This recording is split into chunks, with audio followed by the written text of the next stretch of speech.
ትንቢተ ሚልክያስ ምዕራፍ 1 በሚልክያስ እጅ ለእስራኤል የሆነ የእግዚአብሔር ቃል ሸክም ይህ ነው። ወድጃችኋለሁ ይላል እግዚአብሔር፣ እናንተ ግን በምን ወደድኸን ብላችኋል። ኤሳው የያዕቆብ ወንድም አልነበረምን? ይላል እግዚአብሔር። ያዕቆብንም ወደድኩ፣ ኤሳውንም ጠላሁ። ተራሮቹንም በረሃ አደረግኳቸው፣ ርስቱንም ለምድረ በዳ ቀበሮች አሳልፌ ሰጠኋቸው። ኤዶምያስ እኛ ፈርሰናል፣ ነገር ግን የፈረሰውን መልሰን እንሰራለን ቢል፣ የሰራዊት ጌታ እግዚአብሔር እንዲህ ይላል፣ እነርሱ ይሰራሉ፣ እኔ ግን አፈርሳለሁ። በሰዎችም ዘንድ የበደል ዳርቻና እግዚአብሔር ለዘላለም የተቆጣው ሕዝብ ይባላል። ዓይኖቻችሁም ያያሉ፣ እናንተም እግዚአብሔር ከእስራኤል ዳርቻ ወዲያ ታላቅ ይሁን ትላላችሁ። እናንተ ስሜን የምታቃልሉ ካህናት ሆይ፣ ልጅ አባቱን ባሪያም ጌታውን ያከብራል። እኔስ አባት ከሆንሁ ክብሬ ወዴት አለ? ጌታስ ከሆንኩ መፈራቴ ወዴት አለ? ይላል የሰራዊት ጌታ እግዚአብሔር። እናንተም ስምህን ያቃለልን በምንድን ነው ብላችኋል። በመሠዊያዬ ላይ እርኩስ እንጀራ ታቀርባላችሁ። እናንተም ያረከስን በምንድን ነው ብላችኋል። የእግዚአብሔር ገበታ የተነቀፈ ነው በማለታችሁ ነው። እውር መስዋዕትንም ስታቀርቡ ይህ ክፉ አይደለምን? አንካሳውንና የታመመውን ስታቀርቡ ይህ ክፉ አይደለምን? ያንን ለአለቃህ አቅርብ። በውኑ በአንተ ደስ ይለዋልን? ወይስ ፊትህን ይቀበላልን? ይላል የሰራዊት ጌታ እግዚአብሔር። አሁንም ጸጋን ይሰጠን ዘንድ እግዚአብሔርን ለምኑ። ይህ ከእጃችሁ የተሰጠ ሲሆን ከቶ ፊታችሁን ይቀበላልን? ይላል የሰራዊት ጌታ እግዚአብሔር። በመሠዊያዬ ላይ እሳትን በከንቱ እንዳታቃጥሉ። ከእናንተ ዘንድ ደጅ የሚዘጋ ሰው ምን ነው በተገኘ? በእናንተ ደስ አይለኝም፣ ቁርባንንም ከእጃችሁ አልቀበልም፣ ይላል የሰራዊት ጌታ እግዚአብሔር። ከፀሐይ መውጫ ጀምሮ እስከ መግቢያዋ ድረስ ስሜ በአሕዛብ ዘንድ ታላቅ ይሆናልና፣ በየስፍራውም ለስሜ ዕጣን ያጥናሉ፣ ንጹሕም ቁርባን ያቀርባሉ። ስሜ በአሕዛብ ዘንድ ታላቅ ይሆናልና፣ ይላል የሰራዊት ጌታ እግዚአብሔር። እናንተ ግን የእግዚአብሔር ገበታ ርኩስ ነው፣ ፍሬውና መብሉም የተናቀ ነው በማለታችሁ አስነቀፋችሁት። እናንተ እነሆ ይህ ድካም ነው ብላችሁ ጢቅ አላችሁበት፣ ይላል የሰራዊት ጌታ እግዚአብሔር። በቅሚያ የያዛችሁትንም አንካሳውንም የታመመውንም አቅርባችኋል፣ እንዲሁ ቁርባንን ታመጣላችሁ። በውኑ ከእጃችሁ ይህን ልቀበለው? ይላል እግዚአብሔር። እኔ ታላቅ ንጉሥ ነኝና፣ ይላል የሰራዊት ጌታ እግዚአብሔር። ስሜም በአሕዛብ ዘንድ የተፈራ ነውና፣ በመንጋ ውስጥ ተባት እያለው ለጌታ ተስሎ ነውረኛውን የሚሰዋ ሸንጋይ ሰው እርጉም ይሆን። ትንቢተ ሚልክያስ ምዕራፍ 2 አሁንም እናንተ ካህናት ሆይ ይህ ትእዛዝ ለእናንተ ነው። ለስሜ ክብር ትሰጡ ዘንድ ባትሰሙ በልባችሁም ባታደርጉት፣ ይላል የሰራዊት ጌታ እግዚአብሔር፣ እርግማን እሰድባችኋለሁ፣ በረከታችሁንም እረግማታለሁ። አሁንም በልባችሁ አላደረጋችሁትምና እኔ ረግሜያታለሁ። እነሆ ክንዳችሁን እገስጻለሁ፣ የመሥዋዕታችሁንም ፋንድያ በፊታችሁ ላይ እበትናለሁ፣ ከእርሱም ጋር በአንድነት ትወሰዳላችሁ። ቃል ኪዳኔ ከሌዊ ጋር ይሆን ዘንድ ይህን ትእዛዝ እንደሰደድሁላችሁ ታውቃላችሁ፣ ይላል የሰራዊት ጌታ እግዚአብሔር። ቃል ኪዳኔ ከእርሱ ጋር የሕይወትና የሰላም ቃል ኪዳን ነበረ። ይፈራ ዘንድም እነርሱን ሰጠሁት፣ እርሱም ፈራኝ፣ ከስሜም የተነሳ ደነገጠ። የእውነት ሕግ በአፉ ውስጥ ነበረች፣ በከንፈሩም ውስጥ በደል አልተገኘበትም። ከእኔም ጋር በሰላምና በቅንነት ሄደ፣ ብዙ ሰዎችንም ከኃጢአት መለሰ። ካህኑ የሰራዊት ጌታ የእግዚአብሔር መልእክተኛ ነውና ከንፈሮቹ እውቀትን ይጠብቁ ዘንድ ይገባቸዋል፣ ሰዎችም ሕግን ከአፉ ይፈልጉ ዘንድ ይገባቸዋል። እናንተ ግን ከመንገዱ ፈቀቅ ብላችኋል፣ በሕግም ብዙ ሰዎችን አሰናክላችኋል፣ የሌዊንም ቃል ኪዳን አስነውራችኋል፣ ይላል የሰራዊት ጌታ እግዚአብሔር።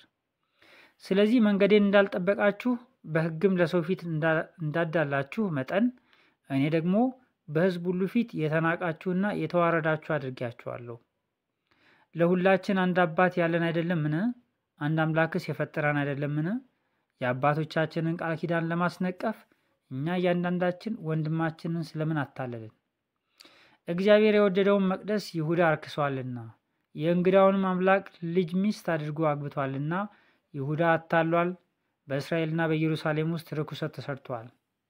ይህን ከሚያደርግ ሰው እግዚአብሔር የሚጠራውንና የሚመልሰውን ለሰራዊትም ጌታ ለእግዚአብሔር ቁርባን የሚያቀርበውን ከያዕቆብ ድንኳን ያጠፋል።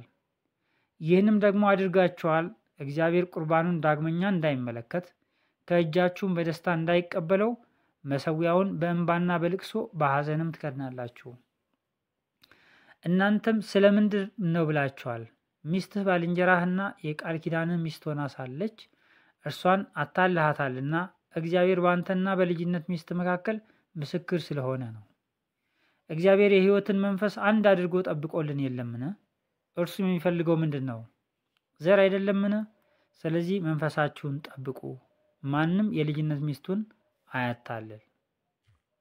መፋታትን እጠላለሁ ይላል የእስራኤል አምላክ እግዚአብሔር፣ ልብሱንም በግፍ ሥራ የሚከድነውን ሰው እጠላለሁ ይላል የሰራዊት ጌታ እግዚአብሔር።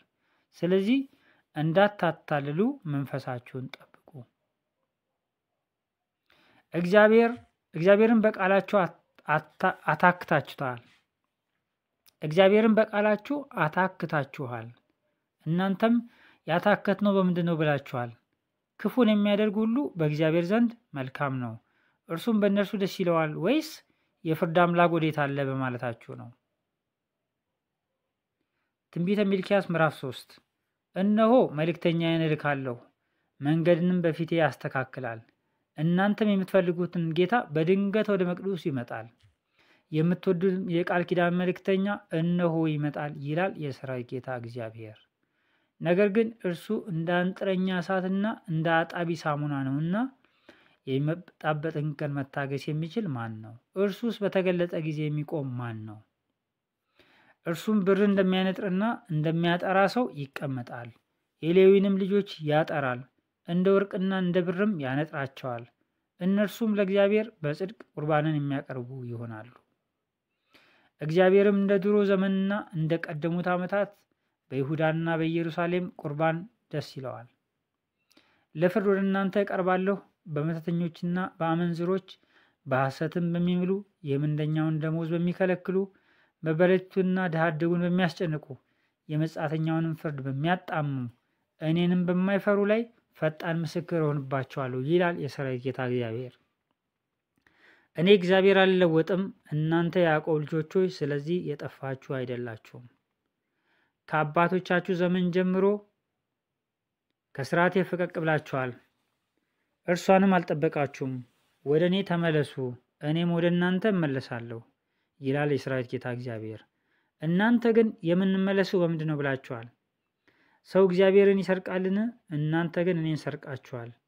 እናንተም የሰረቅን በምንድን ነው ብላችኋል። በአስራትና በበኩራት ነው። እናንተ ይህ ሕዝብ ሁሉ እኔን ሰርቃችኋልና በእርግማን እርጉሞች ናችሁ። በቤቴ ውስጥ መብል እንዲሆን አስራቱን ሁሉ ወደ ጎተራ አግቡ። የሰማይንም መስኮት ባልከፍትላችሁ፣ በረከትንም አስረፍርፌ ባላፈስላችሁ በዚህ ፈትኑኝ ይላል የሰራዊት ጌታ እግዚአብሔር።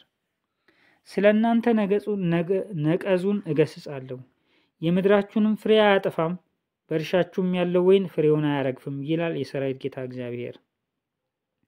የተድላ ምድር ትሆናላችሁና አሕዛብ ሁሉ ብፁዓን ብለው ይጠሯችኋል ይላል የሰራዊት ጌታ እግዚአብሔር። ቃላችሁ በእኔ ላይ ድፍረት ሆኗል ይላል እግዚአብሔር። እናንተ ግን በአንተ ላይ ደፍረን የተናገርነው በምንድን ነው ብላችኋል። እናንተም እግዚአብሔርን ማገልገል ከንቱ ነው፣ ትእዛዙንስ በመጠበቅ በሰራዊት ጌታ በእግዚአብሔር ፊት ሐዘንተኞች ሆነን በመሄድ ምን ይረባናል? አሁንም የምታበዩትን ሰዎች ብፁዓን ብለን እንጠራቸዋለን። ክፉንም የሚሰሩ ጸንተዋል፣ እግዚአብሔርን ይፈታተናሉ ያመልጣሉም ብላችኋል። የዛን ጊዜ እግዚአብሔርን የሚፈሩ እርስ በርሳቸው ተነጋገሩ፣ እግዚአብሔርም አደመጠ ሰማም። እግዚአብሔርን ለሚፈሩ ስሙንም ለሚያስቡ የመታሰቢያ መጽሐፍ በፊቱ ተጻፈ። እኔ በምሰራበት ቀን እነርሱ የእኔ ገንዘብ ይሆናሉ ይላል የሰራዊት ጌታ እግዚአብሔር። ሰውም የሚያገለግለውን ልጁን እንደሚምር እንዲሁ እምራቸዋለሁ። ተመልሳችሁም በጻድቁና በኃጢአተኛው መካከል ለእግዚአብሔር በሚገዛውና በማይገዛው መካከል ትለያላችሁ።